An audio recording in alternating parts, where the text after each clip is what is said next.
Dans cette dernière séquence de ce chapitre, nous allons voir comment nous connecter et comment nous déconnecter, entre guillemets, proprement de l'interface d'administration de notre site WordPress.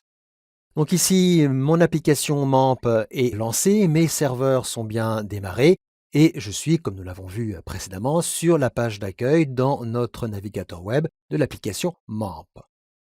Donc, je vais sur My Website et ici, je vois bien notre site web, mon site. Je clique sur le lien et voici donc l'affichage de notre site initial WordPress en local. Premier élément important, je vous fais remarquer ici l'URL. Nous sommes bien en localhost et ici, nous retrouvons le nom de notre dossier dans le dossier de publication de notre serveur web Apache, dans le dossier htdocs que nous avions nommé, souvenez-vous, mon-site. Maintenant, pour me connecter à l'interface d'administration de mon site WordPress, je descends un petit peu dans cette fenêtre et en bas, dans cette zone méta, nous avons le lien connexion. Sachez que par défaut, vous aurez toujours ce lien qui s'affichera. J'ai cliqué sur ce lien. Là encore, je vous fais remarquer l'URL. Vous voyez que c'est ajouté à la suite de ce que nous avions précédemment, wp-login.php.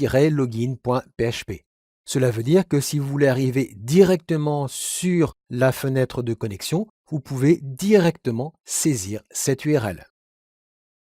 Donc, comme on l'avait vu précédemment, mon identifiant, c'est Christophe. Et ici, en local, mon mot de passe, c'est aussi Christophe. Et je clique sur « Se connecter ».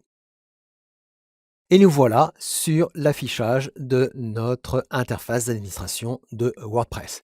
Nous la détaillerons par la suite.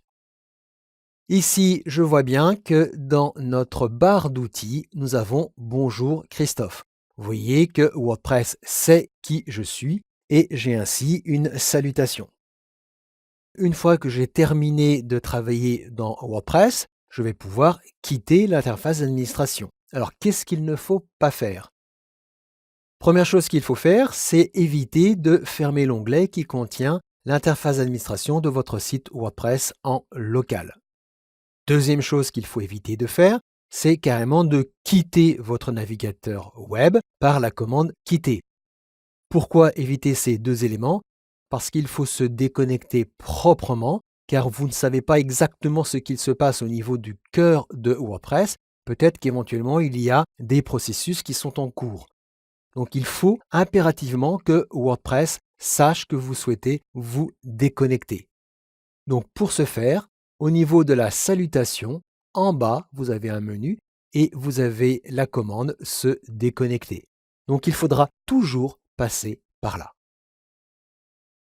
Et voilà, votre déconnexion a bien été effectuée dans les règles de l'art, si je puis dire. Donc maintenant, si jamais je change d'avis, je peux toujours me reconnecter avec mon identifiant et mon mot de passe. Si jamais j'ai fini de travailler, je peux fermer l'onglet de mon site WordPress ou je pouvais aussi parfaitement quitter mon navigateur sans aucun problème.